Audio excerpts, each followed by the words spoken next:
ఇప్పుడు ఒక్క నిమిషం మినిస్టర్ గారు మాట్లాడండి.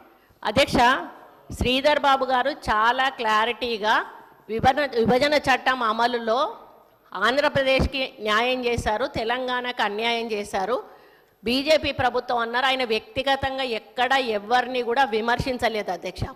సీఎం గారు కూడా మాట్లాడాల్సిన విధానంలో అక్కడి నుంచి కేటీఆర్ గారు రిమార్క్స్ చేశారు కాబట్టి సీఎం గారు మాట్లాడారు అధ్యక్ష. ఇక్కడ తను సంబంధం లేని విషయాలు మాట్లాడుకుంటూ అసలు సబ్జెక్ట్ వదిలిపెట్టి మూసీ నదికి పైసలు రాలేదని బాధపడతారు, దానికి పైసలు రాలేదని బాధపడతారు అంటే ఆయన చెప్పే విధానం ఎట్లుంది అని అంటే ఏదో డబ్బులు వస్తే కాంగ్రెస్ పార్టీ అవినీతి చేసుకొని సొమ్ము కాజేసుకుందామని చూస్తాము అన్నట్టుగా మాట్లాడుతున్నారు అధ్యక్ష. అది కరెక్ట్ కాదు అధ్యక్ష.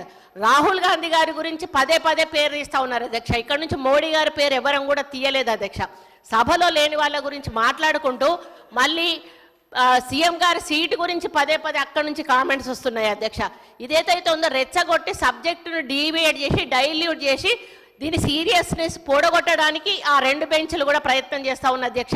దీన్ని సీరియస్గా తీసుకొని మహేశ్వర్ అన్న, ఇది మీరు సపోర్ట్ చేస్తున్నారా వ్యతిరేకిస్తున్నారా? ఇప్పుడు మేమేదైతే మాట్లాడినామో మనకు రాలేదు, ఫండ్స్ ఎందుకు రాలేదు, రావాల్సిన అవసరం ఉందా లేదా, రావడానికి మనం ఏం చేయాలి, ఈ విషయాల గురించి మాట్లాడితే మేము కూడా స్పందిస్తాం అధ్యక్ష. లేకుండా ఆయన పర్సనల్ అటాక్స్ చేస్తూ పర్సనల్ విమర్శలు చేస్తూ పార్టీలను విమర్శలు చేస్తూ మీరు మాట్లాడితే, సీఎం గారు బయట మాట్లాడితే మీరు కూడా బయట ప్రెస్ ముందు మాట్లాడండి.